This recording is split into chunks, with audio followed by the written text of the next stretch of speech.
인문학 총연합회 대표회장 김승규입니다. 현재 충북대학교 역사교육과에 있습니다. 귀한 자리에 발표의 기회를 허락해 주셔서 감사합니다. 준비된 발표문이 있기 때문에 발표문을 읽는 것으로 진행하도록 하겠습니다. 먼저 문제의식입니다. 인문학과 사회과학은 학술 주체인 인간 스스로를 대상으로 삼기 때문에 인간이 존재하는 한 어떤 형태로든 존속될 수밖에 없는 학문입니다. 이 두 학문은 인간 존재에 대한 이해를 바탕으로 공동체의 공존을 위한 가치와 비전을 제시합니다. 그리고 같은 맥락에서 다른 학문에 대해서 그 학문 분야에서 접근 시각을 수립하는 데도 중요한 척도를 제공합니다. 이 점에서 인문학과 사회과학은 인간 존재와 공동체를 지탱하고 인간이 지적 발전을 이어가는 데 중요할 수 있겠습니다. 하지만 이 인문학과 사회과학의 중요성에도 불구하고 이 두 학문의 학술은 늘 중시되고 있지는 않습니다. 특히 학술 투자의 측면에서 보면 오늘날 두 학문 분야는 학문 세계에서 주변화되어 있다고도 할 수 있겠습니다. 그것은 아마도 국가나 사회 차원에서 보면 인문사회학보다 더 시급히 지원해야 될 학문 분야가 있기 때문이라고 할 수 있겠습니다. 특히 우리가 자본주의가 지구적 단위로 확산된 이 시점에서는 이 자본주의가 인간 세계를 인간 생활을 좌우하는 거대한 구조가 이미 되어 있고 그 속에서 우리가 자연스럽게 경제 중심의 사고를 하게 되고 그런 사고의 관점에서 이 환금성을 보장하기 어려운 이 두 학문 분야에 대한 학술 투자를 뒤에 미루게 되는 그런 결과를 가져왔다고 할 수 있겠습니다. 또한 과학기술이 우리의 생활 양식의 전환적 변화를 가져오는 가운데서 이 분야에 대한 학술 지원이 중요한 과제가 되고 있습니다. 사실 경제나 과학기술과 같은 요소들이 인간 생활에 미치는 막강한 영향력을 고려하게 되면 인간 자체로 생존한다기보다는 인간을 규정하는 외적인 구조나 요인에 의해서 종속적인 존재라고 하는 것을 자각하게 되기도 합니다. 어쨌든 우리가 국가나 사회적 차원에서 생각해 볼 때 인문학과 사회과학만이 중요한 학문 분야다라고만 주장할 수는 없습니다. 어쨌든 국가 사회적 그렇지만 우리가 국가나 사회 그 자원 분배라는 면에서 보면 인문학과 사회과학에 대한 학술 투자는 상대적으로 많이 위축되어 있는 것이 사실입니다. 그렇지만 이런 상황에서 우리가 이 두 학문 자체가 덜 중요해졌다 이렇게 얘기하기는 좀 어려울 것이고 우리가 장기적인 관점에서 보면 인문사회 학술이 인간과 공동체가 나아갈 방향을 찾아가는데 여전히 중요한 척도를 제공해야 될 그런 시점을 우리가 다시 만나게 될 것입니다. 그때가 되면 이 두 학문도 새로운 시대의 변화에 조응하면서 새로운 면모로 재구성되면서 제 역할을 하게 될 것이라고 할 수 있겠습니다. 그런데 우리가 우리나라의 경우를 생각해 보면 인문학과 사회과학이 직면한 현실은 조금 더 특별한 사정에 연유한다, 특별한 맥락이 있다 이렇게 말씀드릴 수 있겠는데요. 왜냐하면 우리의 인문학과 사회과학은 오랜 기간 여기서 제대로 한 말이 조금 해석이 필요할 텐데요. 지원이 이루어지지 못하면서 그 생태계의 붕괴를 자체를 우려해야 하는 상황에까지 내몰려 있다 이렇게 말씀드릴 수 있고 그 원인으로 우리가 얘기할 수 있는 것은 역사적으로 우리가 식민 지배와 전쟁이 남긴 폐허 위에서 재건과 성장의 과정을 거치는 동안 선진 사례를 쫓아오는 이른바 추격형 노선을 따라왔던 데 기인한다고 할 수 있겠습니다. 어쨌든 이 과정에서 우리가 양적인 성공은 거두었지만 양적인 성취는 또 거두었지만 이 성장 노선을 취해오는 동안에 우리가 미래 기획을 위한 자기 사고의 토대를 구축하는 것이 중요하다라고 하는 것을 인식하지 못하게 되었고, 그 과정에서 인문학, 사회학과 같은 기초학문에 대한 투자가 뒤로 밀려난 상황이 됐습니다. 그 사이에 이 두 학문 분야의 학술 생태계는 많은 부분이 이미 무너져 내렸고 이미 자력으로만은 지탱하기 어려운 상황에 처하게 되었습니다. 우리는 더 이상 타자의 선례를 따라서 국가 사회를 이끌 수 없으며 이제 선도형 노선으로 길을 바꿔야 할 때가 되었다고 말합니다. 그런데 우리가 인문, 사회, 학술 생태계가 이대로 붕괴하게 된다면 우리 국가 사회가 향후 스스로 방향을 찾아가는 데 필요한 자기 사고의 토대는 매우 취약해질 것이 분명합니다. 이 점에서 우리의 인문학과 사회학 분야의 학술이 직면한 현실을 특별히 우려하지 않을 수 없습니다. 마땅히 국가 사회적으로 적절한 지원 체계를 구축할 필요가 있겠습니다. 이하 이제 우리가 이제 제가 이제 말씀드릴 것은 이제 인문사회 학술 생태계의 현황을 개략적으로 살펴보고 여기에 대해서 어떠한 지원 체계를 구축할 것인지 하는 부분에 대해서 말씀을 드리려고 하는데요. 제가 그 발표문을 준비하는 동안에 그렇게 많은 시간이 없었고 확보되지 않았고 그래서 짧은 시간에 이걸 구성하게 됐는데, 여기 이제 우리가 이제 많은 기회를 통해서 이와 관련된 뭐 정책 연구라든가 학술 대회가 많이 있었습니다. 그래서 지금 주에 보시면은 23년 6월에 있었던 학술 대회 자료집도 있고, 우리 아까 들어오다 보니까 정책 연구, 인문사회 학술 기반의 국가 발전 전략이라는 학술대 자료집도 있는데요. 이 지금 발표문 안에 있는 많은 표와 데이터는 이런 자료집에서 제가 발췌해서 구성했다라는 말씀을 드리겠습니다. 그래서 제가 특별한 뭐 새로운 얘기를 하기보다는 우리가 모두 다 아는 문제, 우리가 모두 다 아는 상황을 다시 한번 되짚어 본다라고 하는 차원에서 발표를 들어주시면 좋겠습니다. 자, 첫 번째입니다. 인문사회의 학술 생태계의 현황입니다. 우리가 생태계라고 하면 그 생태계를 구성하는 여러 주체들과 그 주체들의 학술 활동, 활동들, 생활 활동들을 전체를 포괄하는 체계를 얘기하는 것이고요. 우리가 학술 생태계라고 할 때도 마찬가지 말씀을 드릴 수 있겠습니다. 그때 이 각 주체들의 학술 활동이 계속 이어지고 재생산될 수 있도록 서로 상호관계를 적절히 형성하고 또 자원을 적절히 배분하는 것, 그것이 필요하다 이렇게 말씀을 드릴 수 있겠는데요. 그래서 그 인문사회 학술 생태계의 각 주체 입장에서 조금 유의할 만한 데이터를 우리가 뽑아보면 다음과 같습니다. 첫 번째는 우리가 연구자, 교수자의 현황과 관련된 통계인데요. 우리가 그 도표를 보시면은 전반적으로 우리가 발견할 수 있는 현상은 전임교원과 비전임교원 간의 격차라고 할까요? 그 상대적으로 비전임교원의 수가 증가하는 현상을 볼 수 있는데, 이것을 우리가 이제 학문의 전반적인 현상이라고 얘기할 수 있겠지만, 특히 인문사회 계열의 경우 심각한 것은 다음 표에서 볼 수 있듯이 우리가 2022년 경우만 가지고 보면 인문사회 계열과 인문사회 계열의 전임과 비전임의 비율은 31대 69였고요. 이공계열의 경우에는 50대 50으로 매우 큰 편차를 보이는 것을 확인할 수 있겠습니다. 이 비전임 교원의 증가라고 하는 것은 기본적으로 비용의 절감이라고 하는 것이 그 뒤에 있는데요. 대학 당국이나 교육부 차원에서도 인문사회 분야에 대해서 재정을 절감하는 차원에서 인력의 활용의 면에서 비전임을 활용하게 되는데요.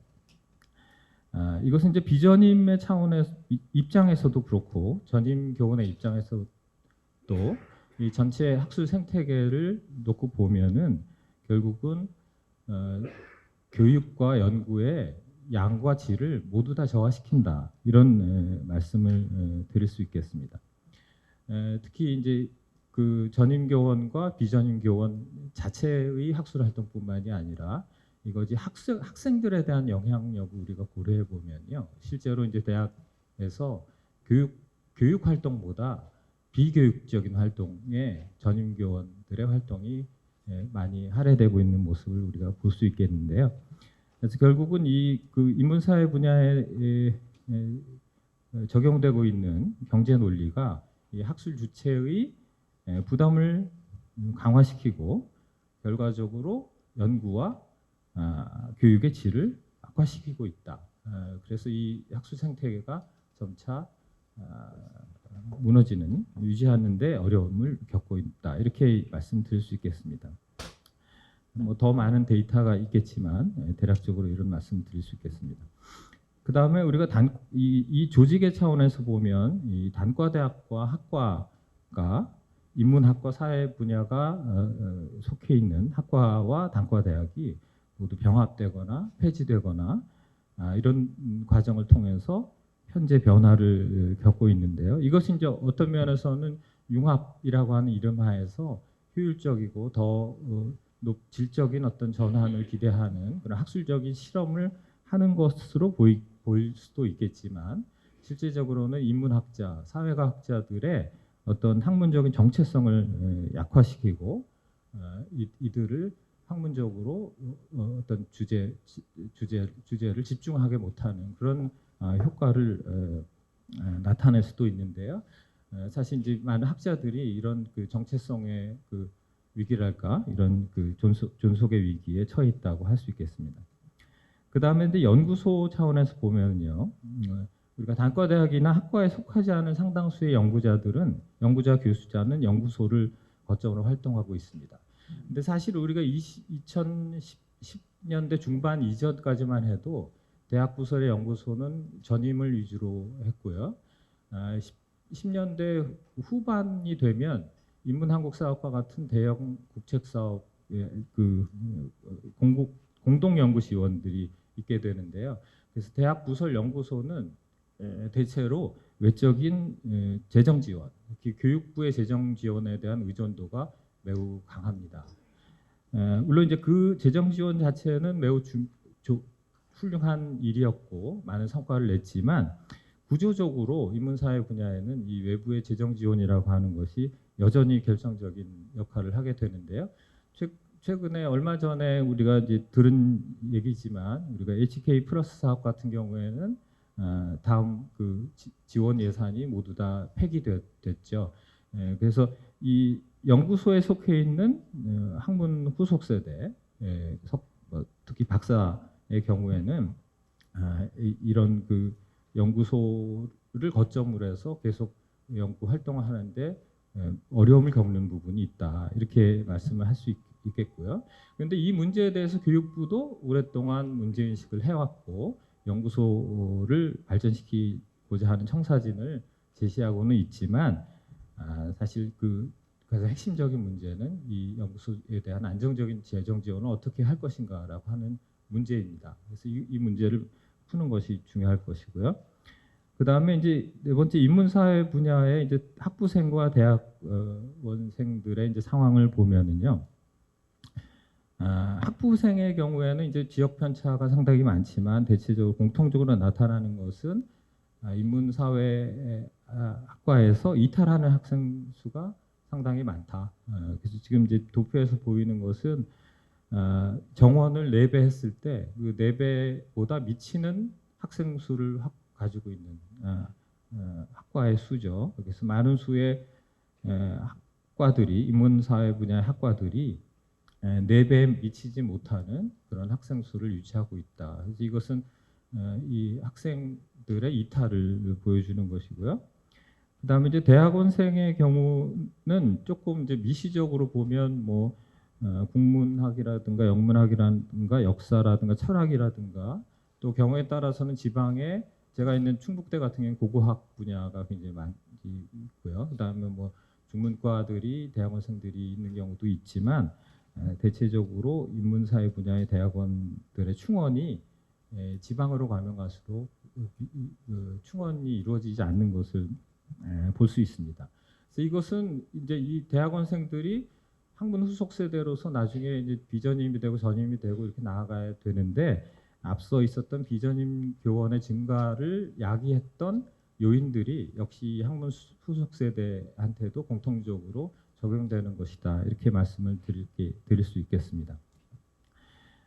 그래서 우리가 학문 이런 그 학술 생태계를 전반적으로 우리가 정리해서 보면 결국은 그 인문사회 분야의 학술의 어떤 중요성에 대한 인식의 부족 같은 것도 있겠고 결정적으로는 경제 논리가 이들에게 일방적으로 적용되면서 안정적으로 학술 활동을 이어가기 어려운 그런 상황에 직면해 있다라고 정리해 볼 수 있겠습니다. 그 다음에 이제 세 번째는 이제 학술 투자의 이 상황을 이제 이어서 말씀드리자면 우리가 이제 인문사회 분야에 대한 학술 지원이 안정적으로 유지되는 것이 필요하다라고 했을 때 오히려 그럼 우리 학술 투자는 어떻게 진행되고 있는가를 살펴보면 부족하고 오히려 계속 악화되고 있는 측면들이 있다 이렇게 말씀드릴 수 있겠습니다. 그래서 이제 우리가 국가나 사회적인 차원에서 성장을 지속해 가기 위해서는 국가의 자원 배분을 적절히 하는 것이 필요합니다. 근데 이때 자원 배분의 순서는 중요도에 따라서 결정돼야 될 것인데 그 중요도 역시 그것을 판정하는 맥락에 따라서 달라질 것이기 때문에 한 분야에 치우치지 않고 균형을 잡아가는 것도 매우 필요하다. 이렇게 이제 말씀을 드릴 수 있겠는데 이때 인문사회 분야에 대해서 이런 명제를 적용해서 보면 과학 분야하고 비교할 때 지나치게 부족하다라고 하는 측면을 볼 수 있고요. 이것이 인문사회 분야에 대한 학술 생태계를 위태롭게 만든 원인이라고 지적할 수 있겠습니다. 국가의 이제 R&D 투자의 규모를 가지고 말씀드리면 표사에 이제 이것도 이제 발췌해서 지금 집어넣은 부분인데요. 정부의 R&D 그 투자가 예산이 2017년에서 21년 5년간에 8.9%가 증가했지만 인문사회 분야의 R&D는 평균 1.3% 증가에 그친 것을 볼 수 있습니다. 금액으로 환산하면 정부 R&D가 7조 9,387억 원, 그러니까 8조에 가까운 R&D 증액이 이루어지는 동안 인문사회 분야에 대한 학술 지원 예산은 162억 원의 증액에 그쳤다라고 하는 것을 확인할 수 있는데요. 그런데 이렇게 이제 R&D 예산은 전체가 증액되는데 인문사회 분야가 왜 이렇게 늘지 않고 있는가라고 하는 것을 과학기술 부분하고 대비해 보면 더 분명하게 나타나고 그 이유도 우리가 알 수 있다라고 할 수 있겠는데 표 5를 보면요. 다른 거 2020년에 과제 수혜율과 연구비 점유율만 가지고 말씀을 드리겠습니다. 연구비 점유율이라고 하는 것은 이것만 가지고선 우리가 객관적으로 얘기하기 어렵죠. 과학기술 분야는 돈이 많이 들고 또 시급한 분야가 많으니까 그러니까 91대 91.2% 대 8.8% 이렇게 이제 대비가 되는 것이 뭐 우리가 서운하지만 그럴 만하다 이렇게 얘기할 수 있지만 수혜율 가지고 얘기하면 그 위에 보면 42.1%가 과학기술이고 인문사회는 13.1%죠. 그러니까 교수와 연구자 개인을 가지고 보면 분야마다 수가 다르고 중요도도 다르지만 그 해당 분야의 연구자들이 과제 수혜를 받는 비율은 현격하게 인문사회가 떨어진다 이렇게 얘기할 수 있겠습니다. 우리가 이제 그 어떤 조사에 따르면 영국에서 연구위원회 예산의 9%를 인문사회 분야에 할당하고 미국의 경우에는 국가과학재단 국립인문기금 연구지원 예산의 7%를 인문사회 분야에 할당하고 있다라고 하는 조사 보고가 있는데요. 그래서 이것을 제가 직접 확인하지 못했습니다. 시간상으로. 근데 기존에 우리가 이제 보고서에서 제가 발견한 것을 여기다 이제 옮겨 적으면 그렇습니다. 그래서 영국이나 미국의 경우하고 비교해 보면 우리의 이제 정부의 학술 투자, 특히 인문사회 분야의 투자는 1.3배라고 할 때 5배 이상 적다. 이렇게 말씀드릴 수 있겠습니다. 아까 이제 유영백 교수님이 이사장님이 축사에서 개회사에서 이미 말씀하신 거고 제가 부연하는 것인데요. 5배 이상, 4배 이상 늘어나야지 이것 균형을 맞출 수 있다. 이렇게 얘기할 수 있겠습니다. 이 두 분야에 대한 학술적인 위상, 이 분야가 중요하다라고 돈을 쓰는 측에서 자각을 하고 전폭적으로 이것을 늘려줄 결심을 하지 않으면 이거를 줄이는 것은 쉽지 않다. 이런 말씀을 드릴 수 있겠습니다. 그 다음에 이제 전문 법령의 제정의 필요성이 왜 이거하고 연결되는가라고 한 이제 말씀을 드리자면요. 원래 이제 과학기술과 인문학을 포함한 그 학술 지원은 1980년에 시행된 학술진흥법에 의거해왔습니다. 학술진흥법은 학술진흥에 대한 정부의 책무를 일반적으로 규정하고 제가 좀 코로나 후유증이 있는지 말이 잘 안 나오네요.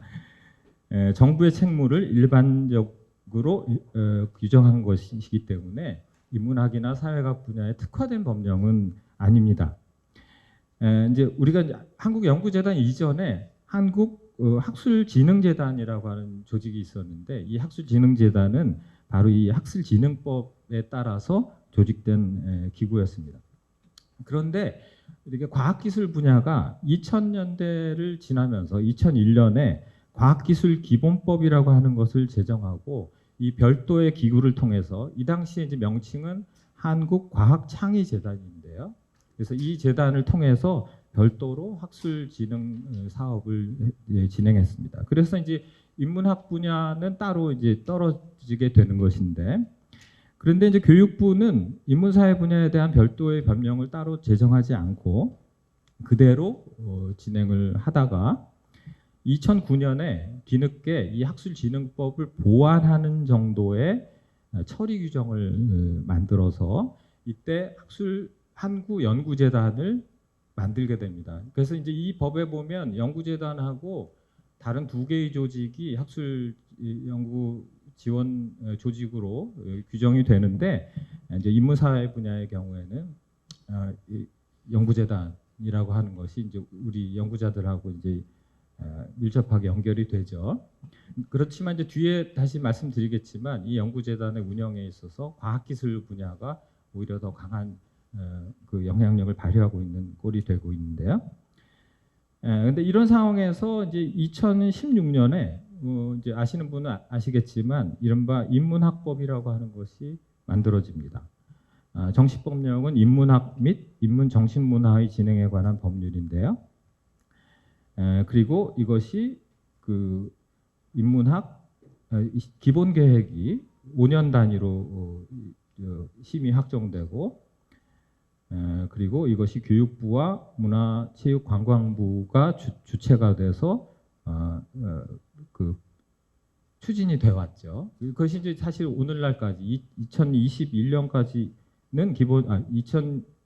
2017년에 이것이 이제 기본 계획이 제정됐으니까 2022년 작년까지 이 법률을 토대로 해서 기본적으로 추진되어 왔다고 이렇게 말씀을 드릴 수 있는데요. 그런데 이 인문학법의 제정은 학계의 영문을 반영한 것이긴 했지만 실제로는 실효적으로 작동하지 못하고 있습니다. 그 가장 큰 문제는 뭐냐 하면 실행 조직이 2개가 겹쳐져 있고요. 하나는 교육부고 하나는 문체부였는데 이게 실행 과정에서 보면 오히려 교육부보다 문체부의 영향력이 좀 더 확장된 그런 측면도 있고 그래서 이 사업이 추진되는 데 있어서 인문사회 분야의 그 어떤 학술적인 위상과 역할이 오히려 좀 혼동을 겪고 있는 그런 측면이 이제 나타나고 있다고 볼 수 있겠습니다. 그래서 이러한 인문학법의 한계는 인문사회 분야를 전담하는 학술 정책 연구기관이 필요하고 또 컨트롤 타워가 필요하다라고 하는 것을 또 이제 주관 기관을 명확해야 한다 이런 것들을 이제 자각하게 되는 계기가 되었다 라고 할 수 있겠습니다. 그런데 이제 인문사회 분야가 이렇게 혼동을 겪는 동안에 과학기술 분야는 지원 법령을 굉장히 정비를 잘해가지고 공적인 지원 체제를 갖추고 안정적으로 연구비를 확보하는 그 모습을 볼 수 있는데요. 과학기술 분야는 2001년에 과학기술기본법을 제정했습니다. 그리고 그 뒤에 이 분야의 지원 법령이 25개 정도가 있는데요.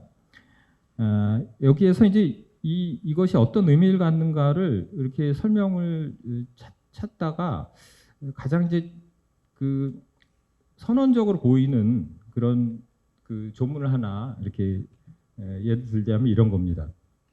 과학기술기본법이 2001년에 제정이 됐는데 2010년에 개정이 됩니다. 근데 여기에 제12조 2의 8항이라고 하는 것이 실설이 돼가지고 거기에 뭘 규정하게 되냐면 과학기술자문위원회의 심의 결과를 예산에 편성해야 한다라고 하는 것이 명문화됩니다. 그러니까 이제 과학기술 분야의 연구자들의 여론 또는 필요성에 의해서 예산 그 획정 과정에 개입할 수 있다. 이런 통로를 과학기술계가 확보하고 있는 것을 얘기할 수 있고, 이것이 이제 우리가 국가의 R&D 예산의 배정에 있어서 국가의 자원 배분에 있어서 과학기술에 비해서 인문사회 분야가 제대로 보호를 받지 못하고 있는 그런 단적인 예라고 할 수 있겠습니다. 이 과학기술 분야가 확보한 영향력은 인문사회 분야에 대해서 그 통제력을 확장적으로 발휘하는 그런 작용을 하기도 합니다. 그래서 우리가 2009년 이후에 연구재단이 이제 만들어졌을 때 여기에 그 이제 여러 번 개정을 통해서 이제 연구재단법이 이제 개정이 되는데 거기에 교육부보다 현실적으로는 과학기술 정보통신부, 과기정통부의 역할이 주도적인 역할을 하고 있는 것을 볼 수 있습니다. 정관의 개정이라든가 이런 거에 있어서 교육부보다는 과기정통부의 영향력이 훨씬 강하고요. 이 연구재단조차도. 그런데 이제 2021년에 2년 전이죠. 우리가 국가연구개발혁신법이 시행되면서 이 과기부가 그 과학기술 분야에 적용되는 연구과제의 관리 방식을 일방적으로 인문학과 사회과학에 적용하려고 하는 시도가 있었죠. 연구노트와 관련된 것이었죠. 그래서 이렇게 과학기술 분야의 연구과제 관리 방식이 인문학과 사회과학 분야에 일방적으로 적용되는 그런 시도가 있게 되는데요. 다행스럽게도 이 조치가 반대 직면에 보류되었지만 과학기술 분야와 인문학의 관계에서 볼 때 과학기술 분야가 주도적으로 인문사회 분야가 종속적으로 이렇게 연관을 맺는 구조 자체는 변하지 않고 있다. 이렇게 말씀드릴 수 있겠습니다. 이 과정에서 이제 인문사회 분야, 과학기술 분야가 첨예하게 대립하는 개념 중에 하나가 뭐냐 하면 기초학문이라고 하는 것에 대한 이해인데요. 우리가 이제 기초학문의 내용이 과학기술 분야의 주도적인 해석을 통해서 이루어지고 있기 때문에 인문학이 마치 기초학문의 일부를 구성하는 것으로 독립된 학문이 아니라 그렇게 이제 해석되는 경향이 있습니다. 특히 이제 21년에 기초학문 기본법안이 발의되었을 때 이 기초학문이라고 하는 것은 이미 과학기술계 입장에서 보면 기존 법률에서 이미 받았기 때문에 제정됐기 때문에 규정받고 있기 때문에 새롭게 인문학의 전문 법령을 만들 필요는 없다라고 하는 반대에 부딪힌 적이 있습니다. 그래서 이제 여기에 이제 인문학과 과학기술 간의 관계가 이렇게 서로 상호 호혜적으로 관계를 맺는 것이 필요하겠지만 구조적으로 보면 특히 법률적인 지원 차원에서 매우 편중돼 있다라고 하는 말씀을 드릴 수 있겠습니다. 이 이제 전문 법령의 제정에 있어서 대체로 세 가지 측면을 우리가 내용적으로 주요한 지향점을 삼을 수가 있겠는데요. 첫 번째는 국가 책무의 명시라고 하는 측면입니다. 국가 차원에서 인문사회 분야의 국가 사회적인 가치를 공인하고 이 학술 진흥에 대한 국가 책무를 명시할 필요가 있습니다. 우리가 이제 선도형 노선으로 바꿔야 한다라고 했을 때 인문사회 학술이 그 중요한 지적인 기반이 되어야 한다 이렇게 말씀드릴 수 있겠는데, 우리가 과학기술에 대해서는 과학을 살리지 않으면 우리 국가의 명운이 달려 있다 그런 의미에서 과학이 있고 이런 구호를 내세우고 있는데, 우리가 인문사회 분야도 인문사회 분야의 학술이 국가를 운영하는 데 있어서 매우 중요하다라고 하는 차원에서 인문경국이라고 하는 구호를 가질 수 있습니다. 이 구호 자체는 전임 본부장님이 정리하신 글에 나와 있었던 것으로 저는 기억합니다. 그래서 이 점에서 국가 차원에서 인문사회 분야의 학술의 중요성을 명확히 설명하는 것이 필요하다 이렇게 말씀드릴 수 있고요. 그 다음에는 둘째는 인문사회 학술에 특화된 학술진흥 지원 체제를 이 법률에 명시할 필요가 있습니다. 인문사회 분야는 인간 존재와 공동체를 지탱하고 지적 발전을 이어가는 데 중요한 토대가 되는 학문이다라고 했을 때 이것을 경제 논리로부터 상대적으로 거리를 유지하고 안정적으로 지원할 필요가 있습니다. 또 우리가 연구 노트의 사례에서 볼 수 있듯이 과학기술 분야에서 학문 활동을 진행하는 데 있어서의 자기 논리하고 인문사회 논리는 다릅니다. 인문사회 학술의 구조와 그 방식은 다르죠. 그러니까 이 법률 안에 예산을 어떻게 배분하는지, 이것을 어떻게 관리해야 될지, 평가해야 될지 하는 그 학술 지원 사업의 전반적인 과정에서 인문사회 분야의 학술의 특성을 반영하는 그런 것이 필요하다 이런 말씀을 드릴 수 있겠고요. 그 다음에 세 번째는 학술 지원 정책에서 주무부처를 일원화하고 또 이 학술 정책을 체계적으로 수립하고 통솔할 학술 정책의 연구기관과 자문기관을 설치할 필요가 있겠습니다. 우리가 교육부와 문체부, 과기부 이런 여러 부처들이 인문사회 학술과 연결되어 있습니다.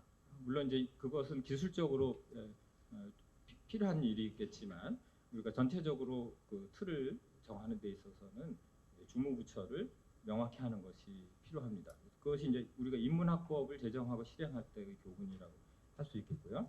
그래서 이 주무부처가 일원화되고 그래서 일관성 있고 체계적인 학술 지원 정책을 수립하고 또 인문학과 사회과학 차원에서는 그 학술 지원 정책을 수립하고 시행하는 과정에서 인문사회 분야의 입장을 대변할 그런 그 기재가 필요합니다. 그런 측면에서 학술정책 연구기관과 자문기관의 설치가 필요한데요. 이 과학기술 분야에서는 여기에 이제 대응하는 것으로 한국과학기술기획평가원이라든가 국가과학기술자문위원회라든가 이런 조직이 있는 것을 우리가 발견할 수 있겠습니다. 이상 제가 이제 말씀드린 것은 아까 뭐 대회사 또 여기 본부장님이 말씀하신 내용에 다 포함되어 있는 것이고요. 거의 같은 얘기를 말씀드린 것입니다. 아까 말씀드렸듯이 우리가 다 아는 문제를 한번 되짚어보고 문제를 좀 명확하게 하는 차원에서 발표를 구성했습니다. 이상 발표를 마치겠습니다.